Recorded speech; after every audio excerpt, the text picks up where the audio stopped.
زندگی کا ہدف کیا ہوگا، انسان کی زندگی کا مقصد کیا ہوگا۔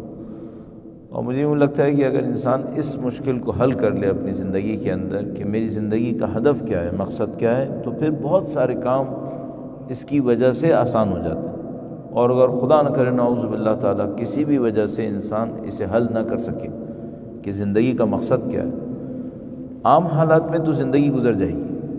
لیکن جب حالات میں سختی آئے گی تو وہ ان سختیوں کو حل نہیں کر پائے گا،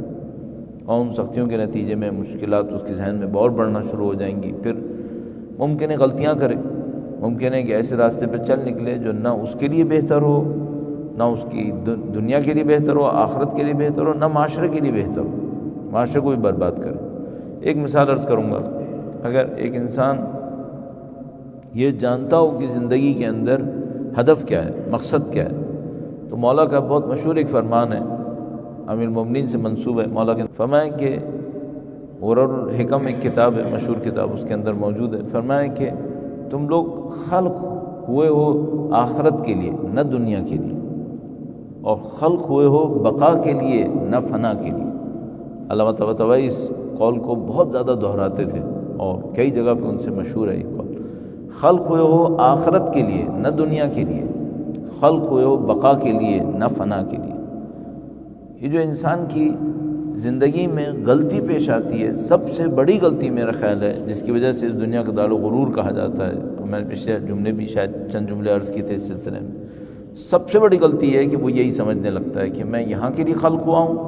اور مجھے یہاں کے لیے ساری جد و جہد کرنی ہے، تو وہ اپنی ساری خوشیاں یہاں ڈھونڈتا ہے، اور اگر وہ خوشیاں نہ ملے تو اپنے آپ کو ناکام تصور کرتا ہے، وہ ساری کامیابیاں یہیں ڈھونڈنے لگتا ہے، یہاں کامیابی نہ ملے تو اس کو حاصل کرنے کے لیے غلط کو صحیح، صحیح کو غلط، سب کچھ کرنے کو تیار ہو جائے گا۔ اور امام فرما رہے ہیں کہ تم اس بات کو سمجھنے کی کوشش کرو کہ تم دنیا کے لیے خلق نہیں ہوئے، تم آخرت کے لیے خلق ہوئے۔ جیسے ہی وہ اس بات کو سمجھتا ہے پھر ایک اور مشکل آتی ہے، یہ سمجھ لیجیے کہ ایک اور چیپٹر کھلتا ہے اس کے سامنے، وہ یہ کہ اگر میں دنیا کے لیے خلق ہوا ہوتا تو مجھے دولت چاہیے، مجھے طاقت چاہیے، اگر میں آخرت کے لیے خلق ہوا ہوں تو وہاں کون سا سکہ چل رہا ہے؟ سب کو معلوم ہے کہ خدا متعال کے نزدیک کچھ چیزیں اس دنیا کی وہاں قبول ہیں، بہت ساری چیزیں اس دنیا کی وہاں قبول نہیں ہیں۔ اس دنیا میں کتنی ہی شہرت کما لوں، آخرت میں اس کا جس کو کہتے ہیں کہ رتی برابر بھی اثر نہیں پڑے گا،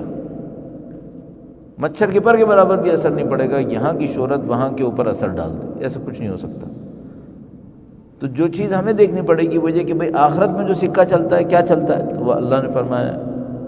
نہیں معلوم کتنی آیات کے اندر خدا متعال جزا کا ذکر کرتا ہے، ثواب کا ذکر کرتا ہے، فرماتا ہے بما کنتم تعملون، یہ اس وجہ سے جو تم انجام دیتے تھے،